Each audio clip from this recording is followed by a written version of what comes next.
This is everybody's day. This is everybody's day. When God shows up and comes to appraise the ordained, because that's what he's doing now. Some of those watchmen showed up as pastors. Some of them showed up as prayer warriors. Some of them showed up as intercessors. But when they begin to mind their things, and everyone perceives that they mind their things, many times God does not reach back into ordinations. He begins to bring men into offices by the quality of the labors that they are putting. So Jesus gives us a picture of that when he revealed that he that is faithful with little shall be made a master over much. The rewards for accurate service in your days of smallness is not always things in the kingdom. It's more work.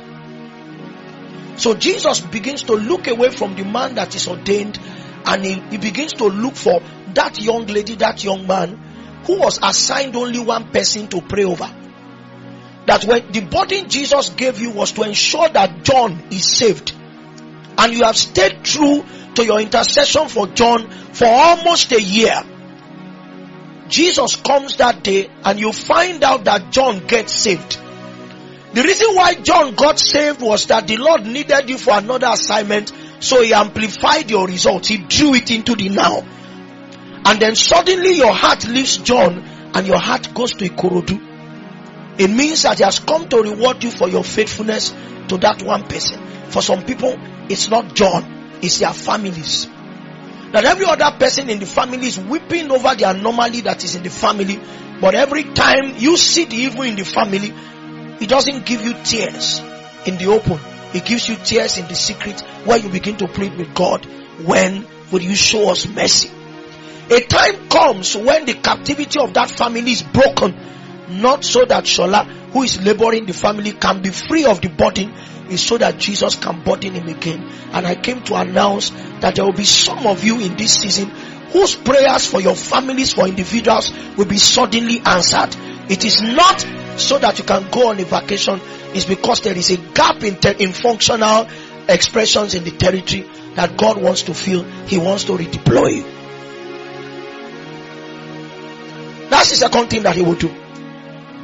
The third thing that he does, which is his third option in filling the gap in the territory, is what we find in Isaiah chapter 6. And I want you to put the scriptures up. You can give me from verse 5. I want to run from his encounters and close at verse 9. Isaiah had been a prophet, and a ranking one for that matter. But a year came, and that's what was captured in Isaiah chapter 6, that he saw the Lord. And every time a functionary sees the Lord, there are a multiple set of possibilities that it can come into. It can be a day of rewards, it can be a day of appraisal, it can be a day of judgment. For Isaiah, it was not any of these things, it was a day of purging. His sight provoked conviction, and in conviction, he came to the realization that he was a man operating but insufficient. And so his cry was captured from verse 5. Then said I, woe is me, for I am undone, because I am a man of unclean lips, and I dwell in the midst of a people of unclean lips. For my eyes have seen the King, the Lord of hosts. Let's read on. Verse 6. Then flew one of the seraphims. Every time a man acknowledges, he provokes purging realities from God. One of the seraphims unto me, having a live coal in his hand, which he had taken with the tongues from off the altar. Let's go on. And he laid it upon my mouth and said, Lo, this hath touched thy lips, and thy iniquity is taken away, and thy sin is purged. It is also to say to us that some of us may be privileged to have this kind of encounters. It will not be because God just wanted to purge you. It's that when he peeped into your heart, he saw the willingness to be used of God. You know, filthy people also desire to be used of God. God used me. God used me. I was still sharing in worry that thing that Apostle Edu said. He said, you are shouting, God used me, God used me. The way you are, can you use yourself? So there are people who can't use themselves. And in a season where God finds the willingness to be used, but the lack of qualification to be used, what God does is that He visits them and He takes away what disqualifies them. So there may be some of us who have been laboring with iniquity or something that is wrong about us for long. You may find out in this season that God solved that age-long problem. It's because He saw your willingness to be used and decided to take away what was stopping Him from using you. So your purging is unto a greater purpose, not just to be pure, but so that you can be a vessel that is fit for the Master's use. So He purged him. Verse 8. Also, that means in addition to the purging experience, I heard the voice of the Lord saying, whom shall I send? Because a gap has been noticed. So God puts up a request. Who is willing? I have gone beyond the ordained. I have tried to walk also with those who have been faithful in little. But there is still an insufficiency. A quorum of watchmen has not been fulfilled. Maybe He's saying I need 12. Because 12 men have gone on French leave. 12 men have started chasing how to make it. May God reveal what it is to you. Because it's many things. And so He has found out that there are 7 who have been faithful with little.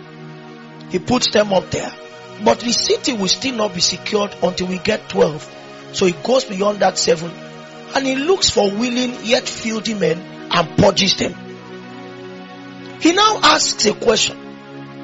Why did God not just go ahead to use the man that He purged?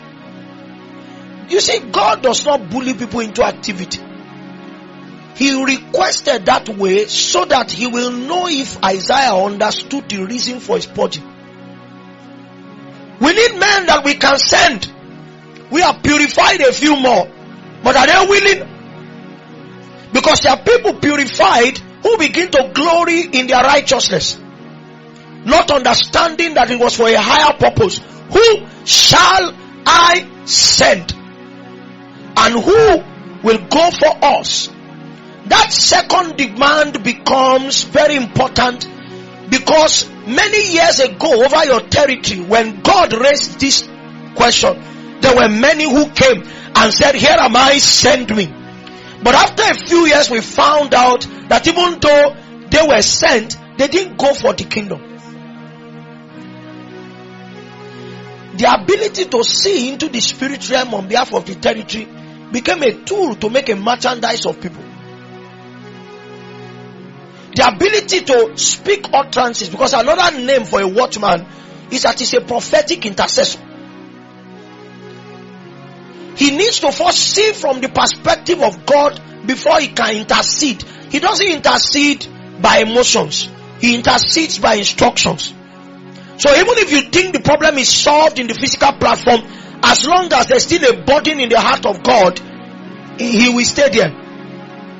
So God is saying, if I send you to be my watchman in your area, to be my watchman in your family, to be my watchman between 3 a.m. and 6 a.m., to be my watchman over a destiny. I have people like that, ranking intercessors in the nation, who called me and said, Reverend, Jesus said my assignment is to ensure that you don't fail.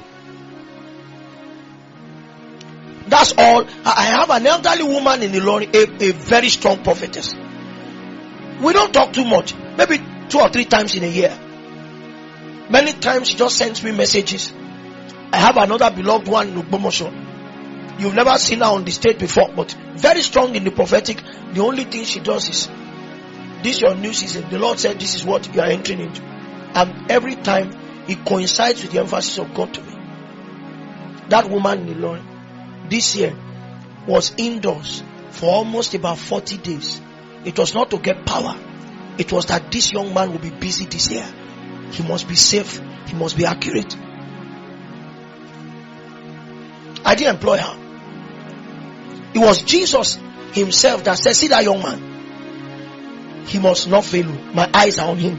So you will spend the rest of your life asking that he stand. That's why if we compromise, we will hurt too many people.